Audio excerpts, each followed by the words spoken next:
I'm going to get emotional just thinking about it. That moment for a physician to say that, go have your life, it was an invitation to live again. Permission. It was permission. And we knew the first thing we wanted to do was to become parents. I don't got it all planned out, but you know, I just watch it all pan out, 'cause I know that you know, covered in this life until forever. All right, I'm very excited for this one. Tembi Locke is in the building. Welcome to the Cool Mom Code podcast. I am so excited to be here, Lizzy. Are First you of really all, though? Are you really no, though? I am really though. I am really though. And also, congratulations. Really? Why? Tell me more. Moms who are doing it, I understand what it Yes. means to make something where there was nothing. And I don't mean like just the making of the humans and raising Yes. them and all that stuff. I mean this. Yeah. It's awesome. Yeah. But you know what? I feel like you appreciate that and you see it because you're a master at it. Oh my Because gosh. I feel like you've done that. I feel like you have created things out of circumstances. And I think that's a skill that moms can really learn from.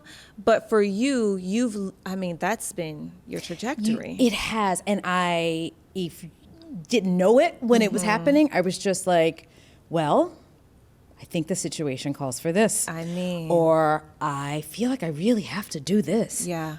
Or, my God, what if? But what is that calling? What is that? That moment when you know that you're called to do something or turn this into something else, what is that? Usually it's because something is sitting heavy on my heart.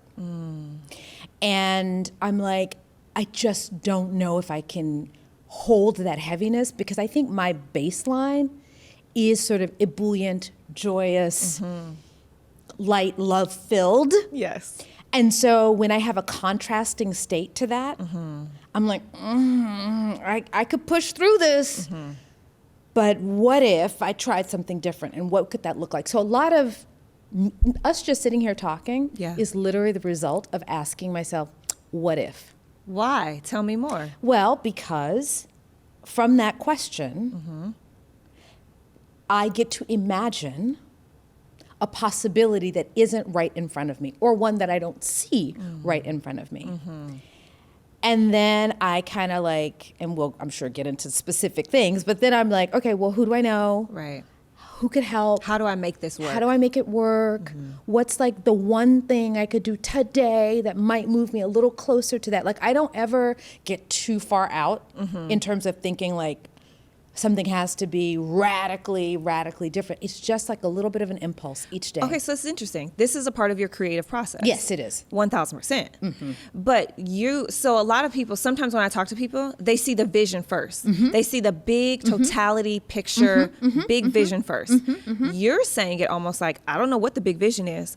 I just know what the next step is. Yes. What I do feel, though, is instead of maybe not always seeing the big picture, I feel the different energetic.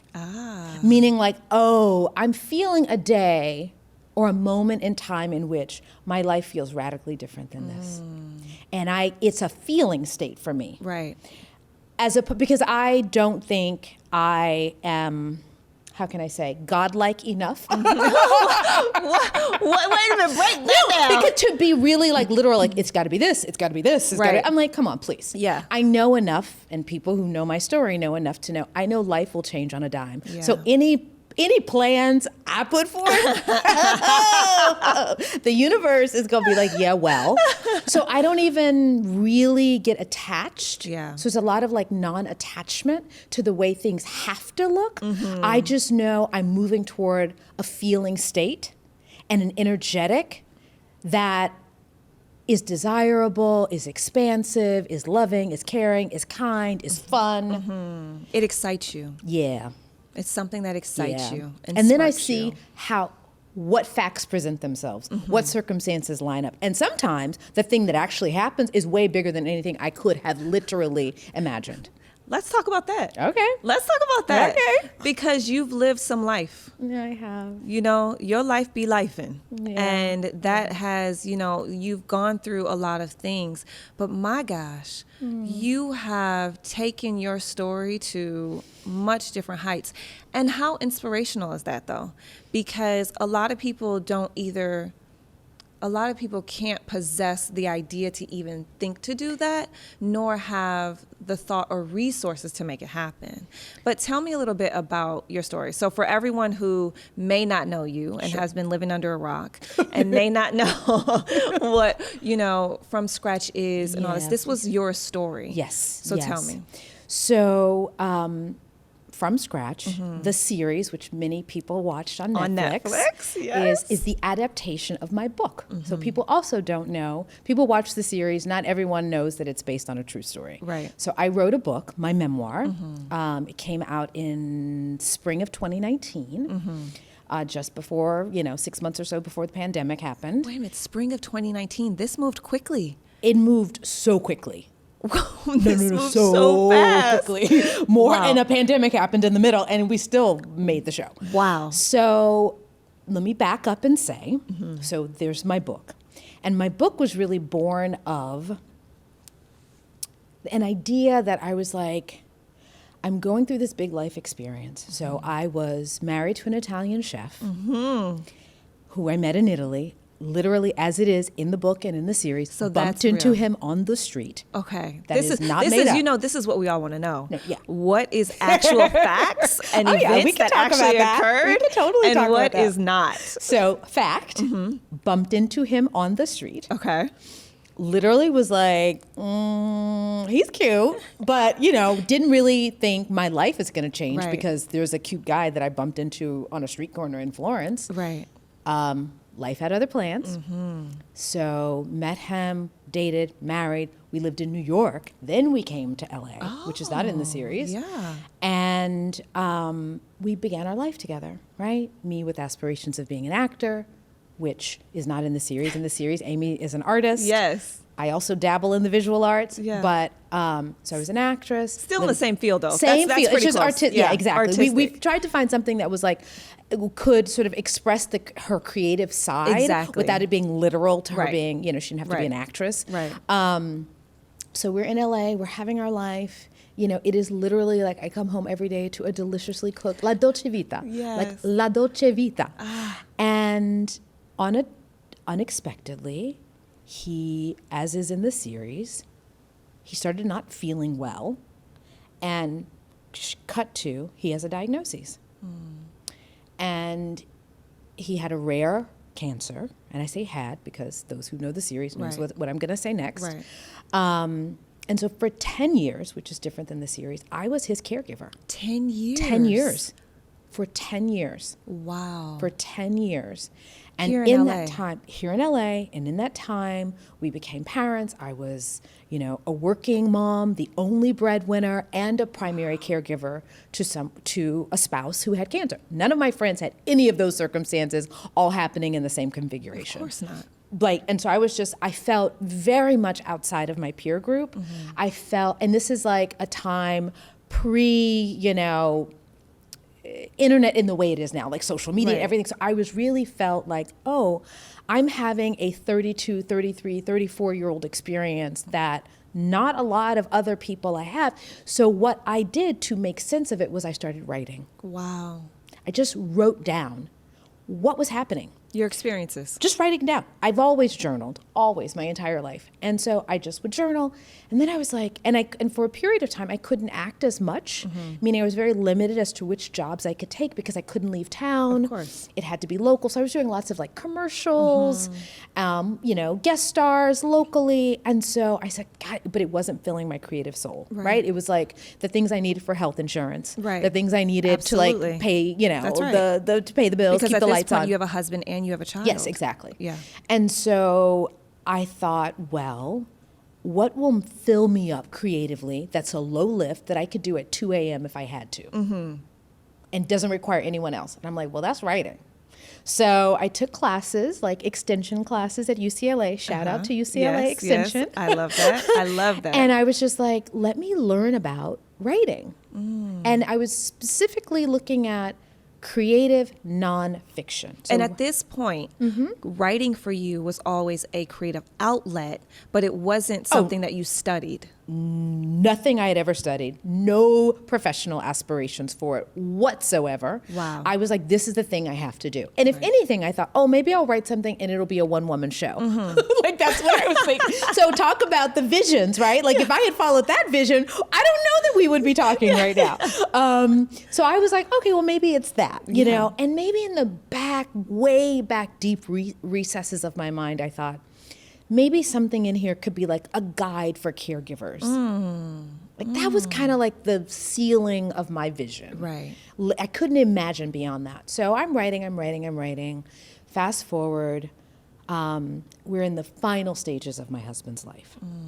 And it's, you know, critical end of life care. And any of your listeners, viewers will know, who have experienced that, what it means to walk that path. Yes. So I'm walking that path with a small child. My family's all around me. How old is your child? My daughter was 7 at the time. That's what she is, yeah. So I know that I'm about to lose the love of my life. I know that my daughter is about to be without her father. And I have no idea what is going to come next. And again, when I would have the presence of mind, I would like jot things down. Mostly because I knew I didn't want to forget them, and because my mind was so scrambled with anticipatory grief that I felt like if I take notes, I'll remember that thing he said and I can tell her. Or like, oh, I'll remember that. So a lot of it was very practical. Yeah. Right? It wasn't like creative musings. It was like, I need this, I need this, I need this. Right. Well, again, fast forwarding, we're now about 3 years after his death, and I begin to look back at all of this writing, and I'm like, wait, there's a story here. Also, I had been going every summer, so going back to the fact that my husband's Italian, he was really born in Sicily. Okay. And so over this time, I had also developed a relationship with his family, which, going back to the series and book, we did not get along at the beginning, right? So there was also this arc of like us coming to each other and accepting each other all as a family. After his passing, I developed a real deep relationship with my mother-in-law. Wow. And I literally am taking my daughter to Sicily every summer. Wow. Because I'm like, I need her to feel close to her dad. I need to understand what is happening, and also I needed help with childcare. Like I literally was like, well, if I go to this small Sicilian village, like there's a bunch of widows and like women who can totally help. Right. So I think the first time we went, we spent a month. Wow. And my mother-in-law literally fed me every day. My daughter played in the street with friends. No doors are locked. It's like a literal small Italian village. And I did this for 3 summers. And at the end of the 3rd summer, I was like, okay, wait a minute. Now I see the big picture. There's the story of Sicily and becoming friends and falling in love with my mother-in-law after my husband passes. Yes. What is that? Yes. There's the story of me as a widowed mom trying to take care of my child. And then there's the love story with my late husband. And I was like, oh, all of that could maybe be a book. Could maybe be a book. You've literally just said 4 stories in one story. Could maybe be a book. And let me really speak plainly. It was really my sister, who is a novelist and a screenwriter, who could see the vision even more than I could. Of course. And she's like, you have to write this book. Like, you need to write this book. Especially seeing the entire arc of it all. Exactly. And so then it became about, okay, well, now I need to do the work of actually trying to harness these 3-4 narratives into one cohesive story. That became from scratch. And, you know, and I will be any listeners out there who are interested in publishing and all that stuff, it is not easy to get a memoir published if you are not a famous person. No, it's not easy to do anything nowadays. If you're not a famous person. So here I was like, and now I was like a working actress who was like a single mom. Nobody knew who I was. I'm like, well, I'm going to try to write this book and try to sell it. How long did it take you to write it? In earnest, when I really sat down and said, now I'm doing this. And so I made a commitment to myself at the beginning of 2017. I was like, I need to write this book. And I thought, and I didn't really trust myself. Okay. I didn't trust myself to get across the finish line without a lot of accountability. And what I mean by that, didn't trust myself to get across the finish line without a lot of accountability. So what I mean is, I knew I could keep writing pieces of a story, but I didn't know if I could write the whole story as a book-length narrative, Right. without either the accountability of a publisher, I see. or an editor, or somebody saying, Tembi, I need it on this date. That's right. Because I knew life would happen. Yes. And I might just keep dibbling and dabbling and doing pieces and this and that and the other. Right. So I thought, well, what would it look like if I had an editor? What would it look like if I sold a book? It started with that question, what if? And I was able to, I had a proposal that I had been tinkering with for like a couple years, because every now and then I'd be like, well, if I does become a book, I think people like sell books, memoirs on proposal. I would take like a proposal writing class. I wrote a proposal. Anyway, all of this is to say, once I made the decision at the beginning of 2017, I sold the book by Mother's Day, of 2017. Wow. I began writing it immediately, and I had 1 year. Wow. Wow. Wow, wow, wow. This is interesting, though. Hearing you retell this moment, you kept saying, what if? I thought to myself, what if? What if I did get an editor? What if I did? Almost as if like, what if the possibility was great? What if greatness was the answer? What if that was the answer, instead of I can just live in it this, and I can just live in the mediocrity or whatever of just this being my story, no one else can hear it, all this. What if it was bigger? And it's interesting because when I was interviewing Maria Menounos, and she's been through quite a lot, she said that one of her philosophies was, after her diagnosis, instead of like living in all the grief and like the discomfort or like the what if it was bad, her what ifs were always positive. What is it going to feel like when the doctor comes in and tells me something great? What is like, so hearing you say that now, one thing that I love to do is bring these like, right, these similarities between stories, because look at you. Look at her. And I think that positivity, right, is something to hold on to. Absolutely. I think those of us who have been through critical life-threatening illness understand we have to do the hard work of that frequently. I had to do it with my husband, and sometimes for him when he couldn't do it for himself. I had to hold the possibility that something bigger than just the fundamental facts of you have a tumor in your left knee. I'd be like, and you also have a huge life force that is dynamic and full. And also you have great doctors. And also we can still take walks. Like I literally have to find the things that do work, right? So in a certain way, I think what you're helping me see is that I'd had years of practice of doing that in an area that I didn't, I can't say I was born that way, but I think living up close to a critical illness and always trying to, I think the word people use now is like reframe. I think it was more about, I hold this truth and I see that as a fact, but I also see that there's the possibility of more. And where does that come from though with you? Because I will say this, I've been up close with illness as well. And I watched my mother go through a lot, and she ended up passing away from breast cancer. I'm sorry. But it's something, what I'm finding that's so amazing about you is that 10 years is a long time when it's your spouse, When it's your parent, that's important too, and not to take away from any of that, because I lived through that. But as your spouse, and you know that your partner is no longer going to be here in a certain amount of time, and the father of your daughter, her father, how do you even begin to prepare for something like that and stay even minusculely in a positive space during that? Like, how do you not just shut down and call it a day and I'm out, peace, deuces, we're all, you gone, I'm gone, we all, like, you know what I mean? Like, how does that not, how do you not crumble, I guess is my I question. did crumble, and there were times where I was shut down, and there were times when I couldn't really get out of bed. Yeah. But again, I think fundamentally, well, one, initially with the diagnosis, I kept thinking, but we're still who we are.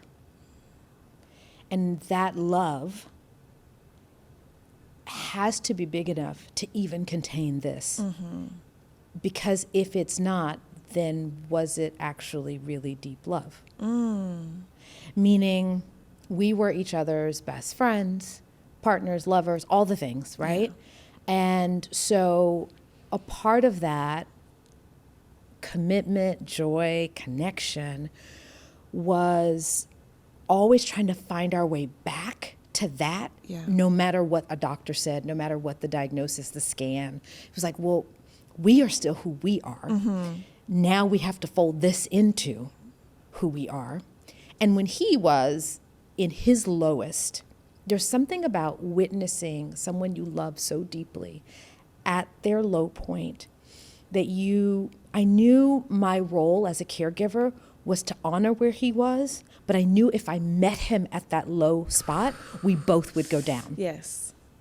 And that simply, energetically at the heart level was just not an option for me. I was like, we can't both go down. Was it also not an option because of your daughter?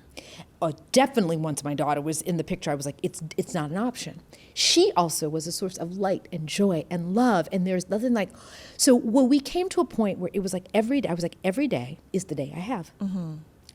I have no clue what tomorrow will be like. I actually have no clue what 5 o'clock tonight is going to be like, especially when you're in critical care and treatments and chemo. You're like, So I am in the moment I'm in. So I had 10 years of learning how to, quote unquote, be in the now, and I'm not saying I was great at it, but I had to practice. I had to at least practice. Of course. So, and I think fundamentally I am a glass half, full person. Yes, you are. Even though I'm sitting there looking at the empty, I'm like, that part's all empty, but I still. But I think something about that. Listen, but something about that is innate to you too. It is, and now, I think that's innate.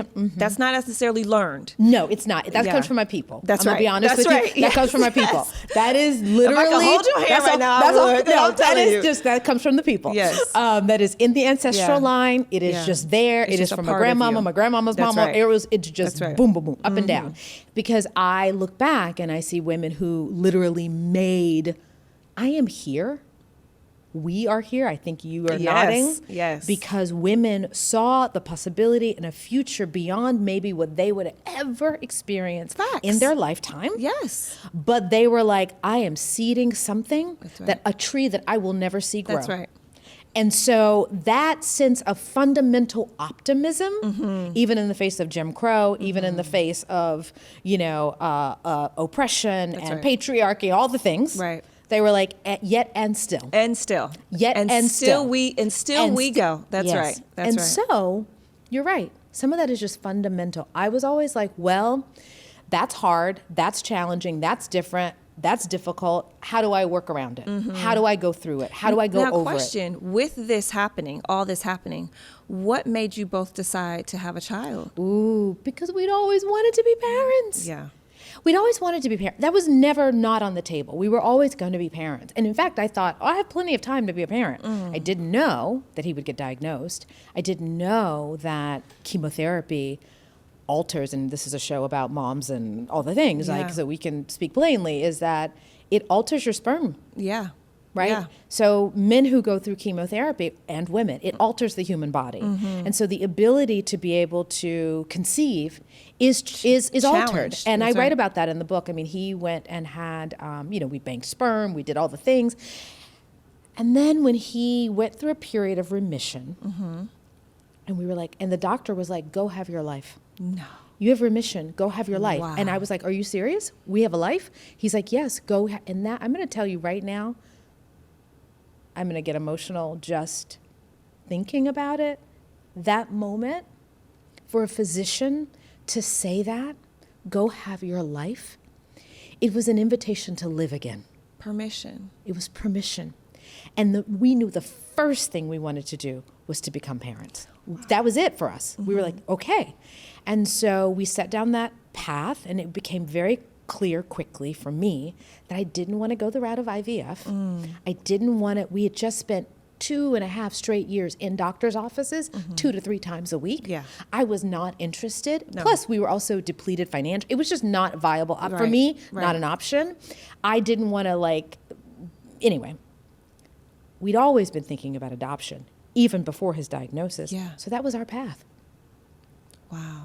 That was our path. It was like as clear as an open sky, cloudless sky on the sunniest day. It was like, that is for us. That is how our family gets made. Yeah. And my God, girl, Lizzy, I am here for it. So beautiful. I love this. Eat stress-free this spring with Factor's delicious, ready-to-eat meals. Every fresh, never frozen meal is chef-crafted, dietitian-approved, and ready to eat in just 2 minutes. That's it, just 2 minutes. Choose from a weekly menu of 35 options. That's amazing, including popular options like Calorie Smart, Keto, Protein Plus, or Vegan and Veggie. Veggie's one of my faves. Also, discover more than 60 add-ons every week like breakfast, on-the-go lunch, snacks, and beverages to help you stay fueled and feel good all day long. It's great if you want to do dinner, obviously for the family, but it's also great to have an on-the-go lunch option when you're working throughout the day and you just want something quick and you don't want to always order out. So what are you waiting for? Get started today and fuel up for springtime goals. Yes, I love eating fresh springtime meals that you feel like you're meant to eat during that season. Looking for gourmet meals? Well, try meals that feature premium ingredients like filet mignon, shrimp, truffle butter, yes please, broccolini, and asparagus. These meals are no fuss, no mess meals, which make it actually the perfect meals for families because it eliminates the hassle of prepping, cooking, and cleaning up when you have those busy weeks. Now listen, I love to be in the kitchen. I am a kitchen girl. It gives me my zen space. But sometimes when I'm really busy during the week, it's nice to just be able to simply heat and savor the good stuff with Factor meals. So head to factormeals.com/coolmomcode50 and use code coolmomcode50 to get 50% off your first box plus 20% off your next box. That's code coolmomcode50 at factormeals.com/coolmomcode50 to get 50% off your first box plus 20% off your next box while your subscription is active. Just also a really quick note. If you're loving this content, our podcast with all of our amazing guests, we love sharing their stories. It really is such a joy for us. Then you're going to love thecoolmom.co. Make sure to head over there. It is everything that you can think of lifestyle. So we have fashion, food, we have amazing interviews with a lot of other cool moms as well. So check out all of our Cool Mom Co features, shop our merch, do all the things. Check out thecoolmom.co. And so here we become this beautiful sort of multicultural, blended, adopted, everything by love, by choice, by intention. Yes. And then we know everything is precious and let's live it fully. And is that how you parent? Yeah. 100%. How has this experience changed you as a mother? Well, I do things with a lot of intentionality. I'm always thinking of for example, what's going to make a beautiful memory? Yes. Because I do believe, as on the other side of loss, I know that sometimes certain facts of a situation might fade away. Yeah. Because with time you lose memory, but you never forget that saying, how it made you feel. That's right. And so I spend a lot of time with my daughter to the degree that she wants me to, because Yeah, now 'cause now she's a 19. teenager, so all that. But she's also like, Mommy, let's hang out. Like she Yes. literally said to me, she's like, Mommy, when I'm like busy with work, she's like, hello, Yeah. what is happening? Yes. Let's spend some time together. I do believe in the power of close family and friends to lift you up, because they supported me so much through caregiving, through being a new mom, through loss, widowhood, all the things. So, yeah, intentionality. Yeah. Like, time is infinite. Our time is not infinite. Nope. It is not. I see how this ends. That's right. I know where this is headed. That's right. And so with that knowledge, what am I doing today? That's right. And is that how you were when she was younger too? Oh, yeah. Because and you know what? Sado, my late husband, he knew. He was like, I may not get to do the graduation. I may not get to do her wedding. So what I do with her now is going to determine how she feels and potentially remembers me. That's right. And so I want to pour all my love and my attention into her, Yes. and like literally seed the best of who I am in this little person. And he did it. Wow. And it was not always easy for me as the wife and mom adjacent, because there were times when I knew the best thing in this moment is for her to spend time with him. That's right. That's right. And I would take a back seat. Yeah. So that didn't always feel so great, I'll be Right. honest, as a mom, but I knew it was the thing that served the love, served the family, and served her. And that is my role as a mother, is to serve what is best for my child. Well, also, even just you then after taking it upon yourself to have a deeper relationship with his mother, taking it upon yourself to now go to his hometown and spend a month there or every summer there. yeah. Now that's Yeah. a beautiful commitment. Thank you. And it was truly first born out of curiosity. I was a little bit like, well, what if I didn't have to just like let go of that whole life we had together and every connection? What if? And what if my mother-in-law might actually find a new way to be together? And what if we could actually discover we like each other really deeply? And we could, and by the way, there was no guarantee, because she was deeply grieving, I was deeply grieving. We have one shared language in common, Italian. It's both of our second languages because her first language is Sicilian. So her Italian was, she went to her third grade education. Yeah. So she was not like fluent in Italian. Right. And we are two different nationalities, two different cultures, two different races, a third language that we, share together. And yet, here we are laughing, kikiing, spilling the tea. Are you guys still close now? She passed away, but we were like a second mother to me. Wow. Became like a second mother to me. Wow. And literally helped me through the deepest, darkest moments of my grief. Because she comes from that old world culture. That's right. That understands, oh, your world has changed. That's right. They make space for grief. And That's she interesting. makes, That's a new philosophy. That's a new philosophy. And it's also something I wanted to write about because here I was, this American, in LA, I've gone to the same Trader Joe for the last 20 years, right? Absolutely, yes. And yet, when I went to Trader Joe a month after my husband died, nobody in the store knew my husband had died. That's right. That's right. Right? So different from So that, different. right? And I find myself in Sicily, in this small town, and everybody knows the story. Right. Everybody wants to come up to me and offer their condolences. Everyone says, sit. You don't need to do that right now.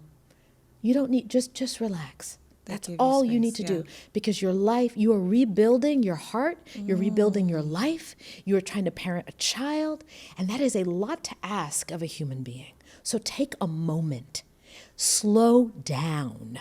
Things I couldn't do here in LA because I had to hustle. I had to hustle hard. Right. And And I always felt I had to sit on my grief or hide it or put it in the corner because I had to go out in the world and make a living and do that, which are all things that we need to do. Yeah, but that's, that was what was hard for me too. I felt like I had to, and maybe it was also self-given, right? Maybe this is not what society was telling me to do, but what I felt like I needed to do, sit on it.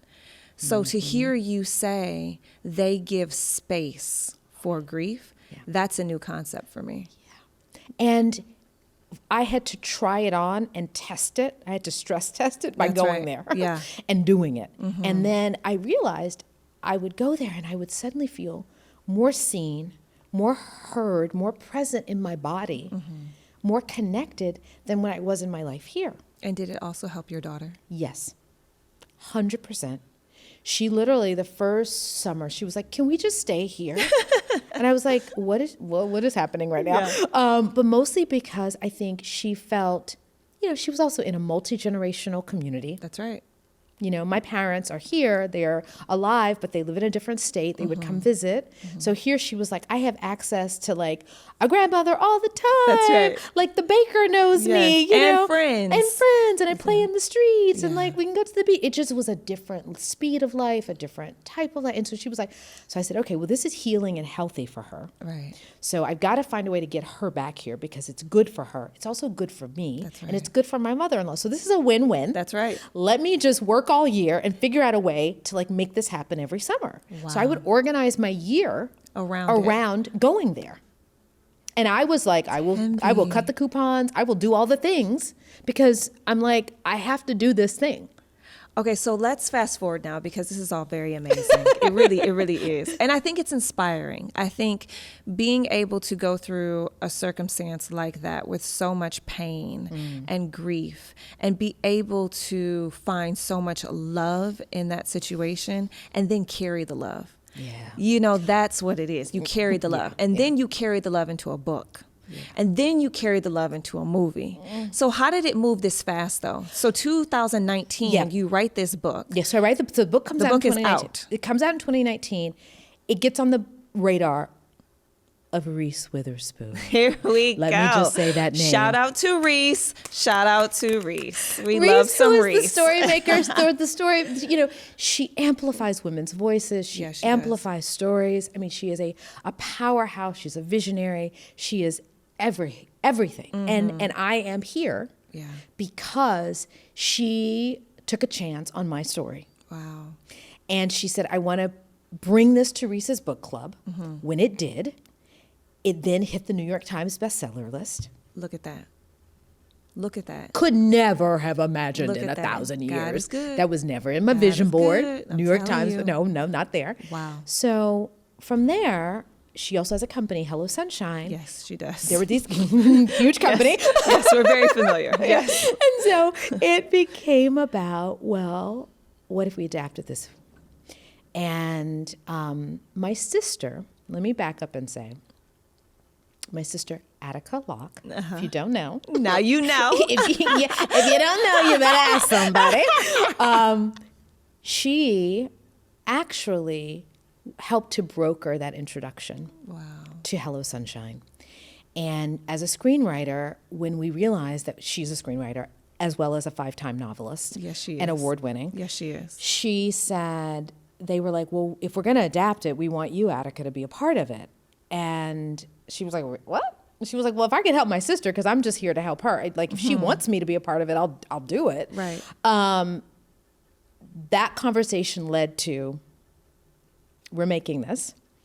And I said, Attica, it was very clear I was going to be a part of it because I knew I could bring something to the table.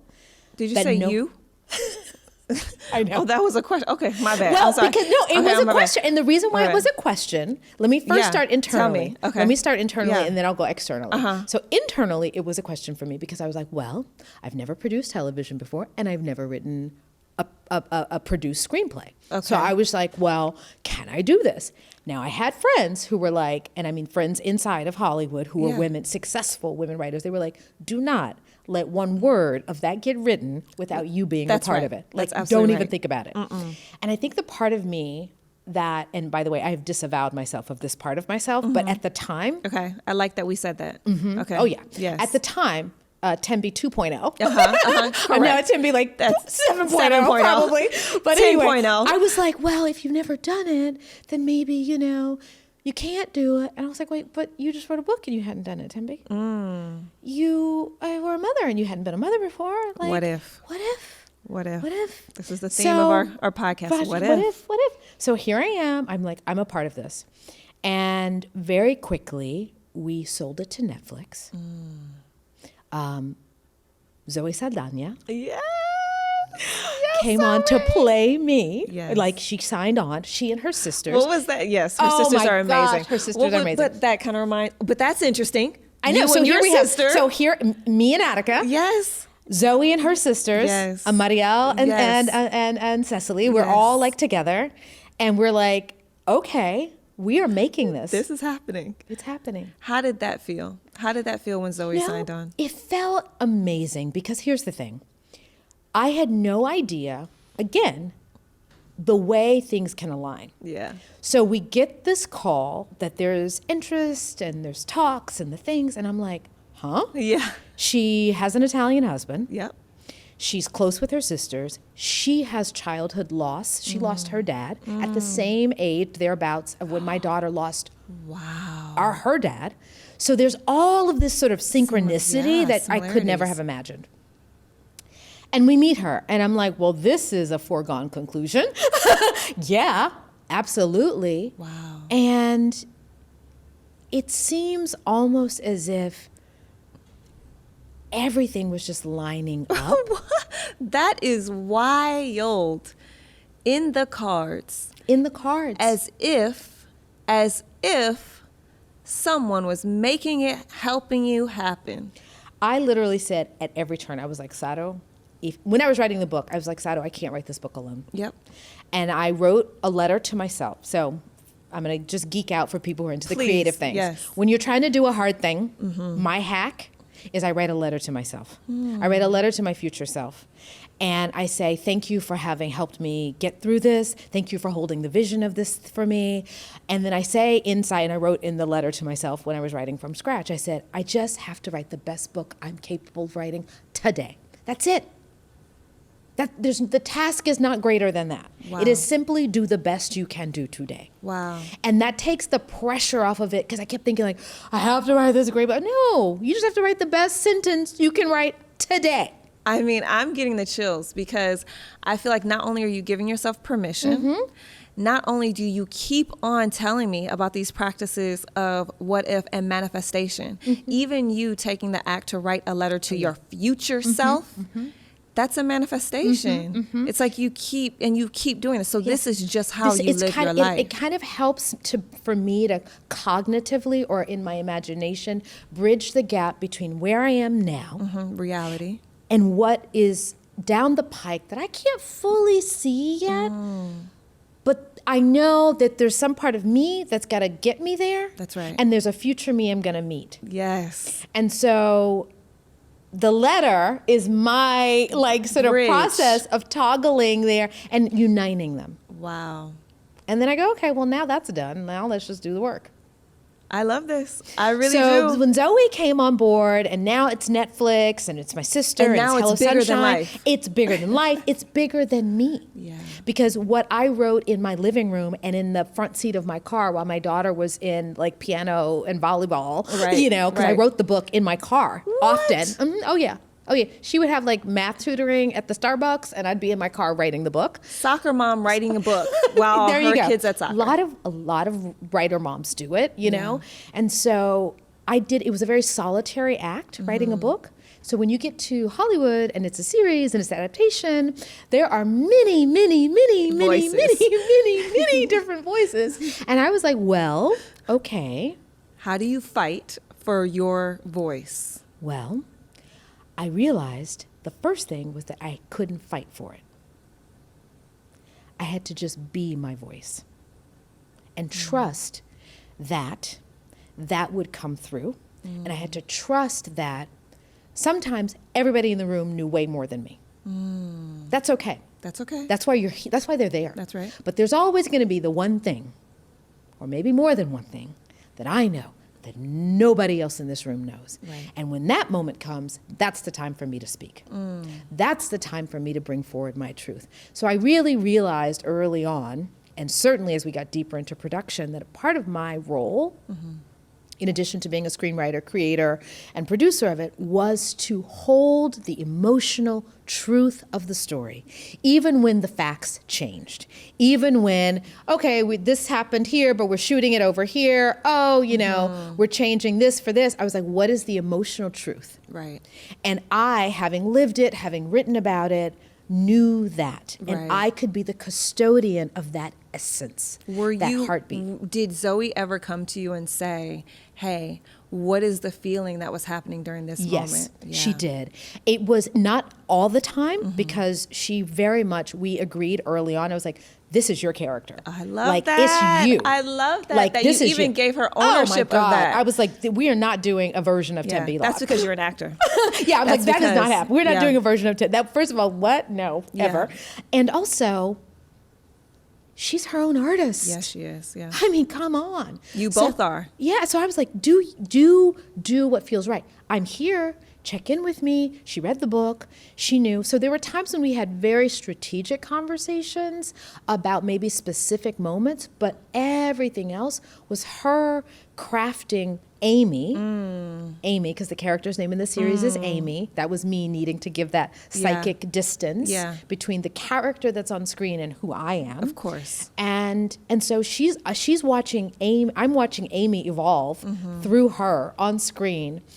And there are things that some days I saw being filmed and I was like, I need to walk away, because she captured the truth and essence of a moment almost exactly as it happened, without us ever having to talk about it. Are you proud of From Scratch, the TV series? Absolutely. Yeah. We threw our hearts over the bar. We gave it everything. I'm proud of how it was made. Yeah.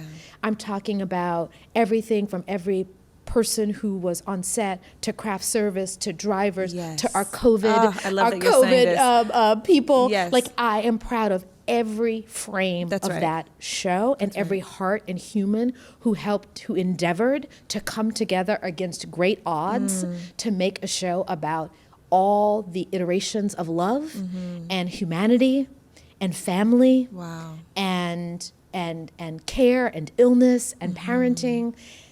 I mean, it is a miracle that anything gets made in this town. It really is. And it is an extra miracle that anything of great, that touches hearts globally. Because I was aware we were making a show that was... Did you foresee it? Did you foresee the success that was going to come out of your story? Here's the thing. I'm going to tell you right now. My goal every night when we were in the middle of filming, and by the way, when you're in the middle of filming something, it's like taking all the clothes out of your closet, and then you're like, everything's a hot Christmas mess. Why did I ever do this? And is it going to go back together? You mean it's not therapeutic? It's No, not. it is not. It was hard. There were many days where I was like, Jesus, what did I get myself into? Right. And yet, every night I'd go to bed and think, well, the highest bar for me is if I can look at this 5 years from now, 10 years from now, and I can show it to my daughter or my mom or my, whomever, and we feel connected, we feel a sense of love, and that it capture a truth. I didn't know, I glimpsed at moments, shit, this is really, like, what, did I just see what I just saw them film? Like, oh my God. But like, there's so many things that can make something go off the rails. Right. Like, literally, in Hollywood, every 2 seconds, the thing can go off the rails. Right. So a lot of the work of producing, and my sister, a showrunner, is keeping it on the rails. That's right. And keeping it as close to the truth as possible, and pulling it, your producing team, your studio team, your post-production team, everybody is like, trying to keep it tight and close to what it is. So my sister says, at times she was like, this shit's good. She was like, this shit's good. And I was like, but so much of everything had been a miracle for me up until that point. Of course. For me, the win was just like being there. Just being there. Yeah. Like I was like, okay, like I've been in things that I read on the page were stellar, and in the execution there was a gap. Exactly. Right. So. Did you feel exposed though? Oh, all. That's the what time. I'd be like. This is your story. Yes.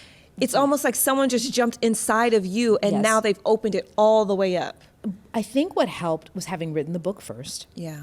Because that was truly the most exposing, because that's my singular voice. Right. No, that is like my soul on a page. That's right. And that will always live inside the spine of that book. That's right. The adaptation became the core of that, but it had lots of other people's voices into it. Like Right. there's, because we had our team of 7, we had a writing team of course. 7, I think. And then the producing team, and then you have the directors, and you have the actors. And so it begins to sort of like expand out and to be a Right. collective. It is television, filmmaking. It's a collective art form. So even though I knew at the center was my personal soul and heartbeat, Right. the thing is really a beautiful collective tapestry of a lot of brilliant artists and producers coming together to make something. So, some That's a moments, great way to think about it. Yeah, That's a great it way to really think about it. helped me to go like, and I knew that at a certain point it became, because let me back up and say, we wrote all the scripts. We were in the middle of getting ready to go into production when the pandemic and lockdown happened. Right. And I, at that point, thought to myself, well, that was a fun experiment. This is That was gone great. in the water. I was gone. Like, Yeah. somebody bought a show and I got to be a part of writing 10 scripts and it's done. Like, we're all, I don't know the world's gonna end. That's right. I was like, okay. Yeah. And so when Netflix came back around and said, no, we want to make this show. We want this to be one of our first shows coming back out of COVID. And I was like, really? And then, of course, they made us we had to go back through and rewrite all the scripts because the world had changed, the possibility of where we could film, the timelines. There were some production constraints Right. that necessitated reducing the episodes from 10 down to 8. There were That going to be makes 10 sense. episodes. I So we see. do that. And now we're moving forward and we're making the show. And so for me, it was like miracle on miracle on miracle. Now we're making this. This now. is happening. It's really happening. Yeah. And so from that place, I just felt like, okay, well, this is clearly bigger than me. I mean, This ain't no more about You- Tembi Locke sitting in her car writing a book. This is bigger than that. You and didn't that's see this beautiful. one coming, though. And You that's did not see this no, one I coming. didn't see it coming. Did not see this Didn't one see it coming. coming. I mean, it was a hit. It was really a was. hit. And it touched so many people, and so many people, literally everywhere. People were like, y'all see that? We just been crying over here. We just tears just streaming. Like everyone just felt so connected and affected, by it. And I think that's a beautiful thing when you can write that piece, but you've lived that piece. But I want to talk because just really quick. You have a 19-year-old. I do. And so let's fast forward a little bit. Yeah. Because I need some tips. Okay. Okay. I am in a different phase. I am in the younger phase. But You have a 12-year-old as your I have oldest, a 12-year-old as my oldest, and then it goes down from there. But 19. This is my question when I Yeah, talk now. to moms who have young women That's what as she their is. daughters, right? How does a relationship change from high school, teenage years to now young woman, independent, all the things? Like, what is the biggest tip? I'm not going to go too much into it, but what's the biggest tip So I'm going to say that right you can now, give me or any at mother? this moment in time, Yes. from this vantage point, yes. today. Yes, today. I've been out of the house less than a year. What I will say is that it is their beautiful unfolding. So Yeah. first, remember that. Remember that. 2, you are renegotiating your relationship with them. Wow. And if you look at it like that, Okay. it's a renegotiation. Okay. And I feel like if we do it well, and if I don't act out of pocket, There you go. Look, you I just stay calm. Okay. She will invite me back into her life Ah. as a consultant, Oh. as an older person. So what that I means like that. is allowing her to spread her wings, to stay at her business when she tells me to, which is not easy. Okay. If you're a consultant now, then what does that make you when she's younger and when she was living in the house? Then I was like, I was a manager. I was doing it all. I am in it. I needed the word. I needed the two words. I was the day-to-day operations manager. Yes. I am like I am in every corner of I'm in your emotional life. I'm in your physical life. That's right. I'm taking you to and from school. I'm checking in to see how you're doing. From manager to consultant. Yes, because you've done the work. Yeah. She is pretty much fully formed. Yeah. And also, I know. Right. Okay. And she's going to make mistakes. Yeah, that's what it is. Because that's how you learn. But that's how we learned, That's right? how we all learn. That's and how we I learn. have to trust in that. And here's the silver lining or also thing that is happening is I am getting to grow up in a new way as well. You know what? I'm telling you. I'm going to tell you, Lizzy. See, that resonated with me. Let me just say, I'm telling you can do it together. And that's what I mean about the relationship. So we can be in this relationship where we're both growing and changing. Yes. And I say less and listen more. Say less, listen more. And I do feel sometimes I'm like, at the ready, That's meaning right. I'm kind of like, I'm on there. the sidelines. That's right. I'm like, I'm That's here. right. Call me coach. Okay. Call me coach. You I'm ready. Yes. I'm in. Yeah. Like I'm in the game. Yeah. And then I can sit back again. And that's new for us. Yes. And it's beautiful. And I want to give her the same grace to grow that I'm trying to give myself as I grow. That's right. Right? That's right. And it's delightful and it's fun to share in their growth. And I'm also scared sometimes. Look, aren't we all? We're Aren't we scared. all? That doesn't go away. Welcome to parenthood, right? Yeah, that doesn't go away. For every parent. parent. Welcome to parenthood. That's what it is. Okay. So now I get to play some games with you. Games? All right, I love it. Let me have First, some water. do you think that what's next for you? Like, will you write again? Yes, for sure. Right now, so two things. Right now I have my podcast, Lifted. That's right. So listen to that. Talk to amazing Please, women about yes. all of the ways in which they are lifted, who lifts them up, moments of pivot. I love that. And what we do with that, those conversations. It's Am like, I coming on soon? Am I coming on to Lifted soon? Am I a future Lifted guest? Done and done. Done and done. Oh my God, we would have so much fun. We're gonna do it. have fun. We're gonna do This it. is not it. Okay, so Listen. so my podcast, love that. Lifted, you could anywhere you get podcasts. I also am continuing to write and produce television with my sister. Oh. We have a deal at Universal Television. We are adapting her books. No way. Yes. This is amazing. And we are in the process of adapting a book right now by Jasmine Guillory called Drunk on Love, which is a love story set in Napa. Wow. That's so amazing. that is beautiful That's and a fun. beautiful- So that's my screenwriting. And then privately, I still have my Tembi writing, just like the stuff that's for me. I love Right? that. And that will find its way into, the world in its forms and in its own time. Yeah. So I do believe, like just anyone out there who's listening, who's a creative, I believe in having the thing that is you're doing and sharing with the world, but I always believe in having something that is just yours that you keep really close to the vest. That's right. Because often in that art form, you're sharpening your interior voice and your point of view.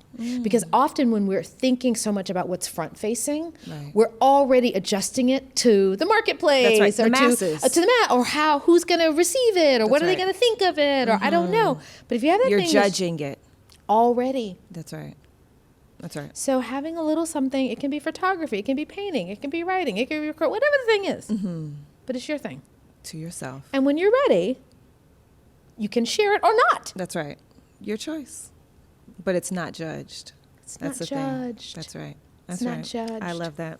All right, we're going to do a couple of this Yes, or let's that do for it. you. Okay. I hope I Cooking do. out- I know. I hope you do well too. Me too. I'm like, But I think pressure. you will. You know why? Why? Because what if? I love you, Lizzy. What if I do well? What if? All right, cooking at home or dining out? A home. Fiction or nonfiction? I love nonfiction. Of course you do. Acting or producing? What if I could do both? What if? That's an answer. That is an answer. Okay, that's the answer. Traveling solo or with a group? Solo. Learn so much about yourself, You right? do. Live theater or movie theater? I'm a theater geek. I love theater. And I love my movies. Yes. But I love theater. Okay. Podcasting or screenwriting? Why do you do this to me? I mean, How about I write a screenplay about a podcaster? that part. I like how you think. City living or country life? Oh, jeez, Louise. I want a city pied-à-terre that has lots of trees and acreage. Do you see how I do this? Yes. I am like All a yes day. and all day. I'm going to do this all day. Spinning it. All right, here's the last one. I'm a cool mom. Of course I am a cool mom. Of course I go to bed early every night. My girl. Boom. Look, I'm trying to become a cool mom like you because I go to bed way too late.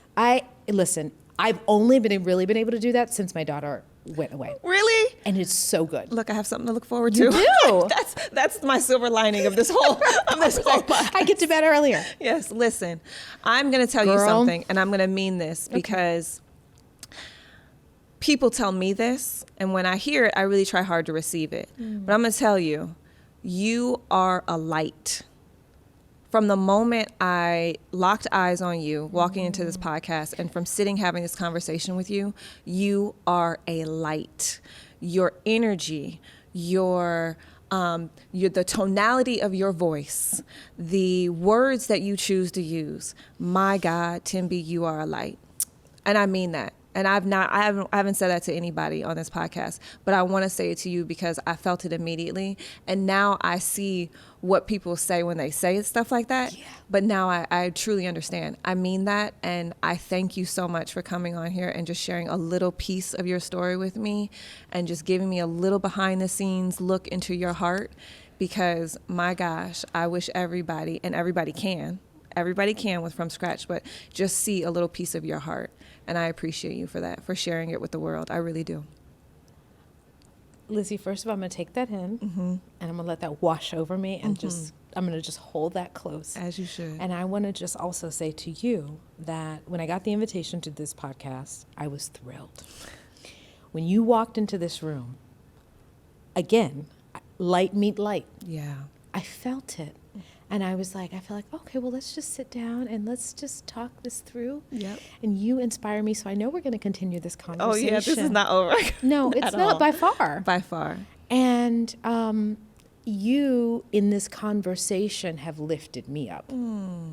Because I'm able to reflect back. You know, it's a privilege. Let me just speak real plainly. You lost your mom. I lost my husband. It is a privilege to be able to look back and reflect. I agree. On critical moments in the making of who you are. That's right. And and I don't walk around every day thinking about, oh, I'm made from scratch. Yeah. And I literally am. Don't think about it, right? Yeah. At all.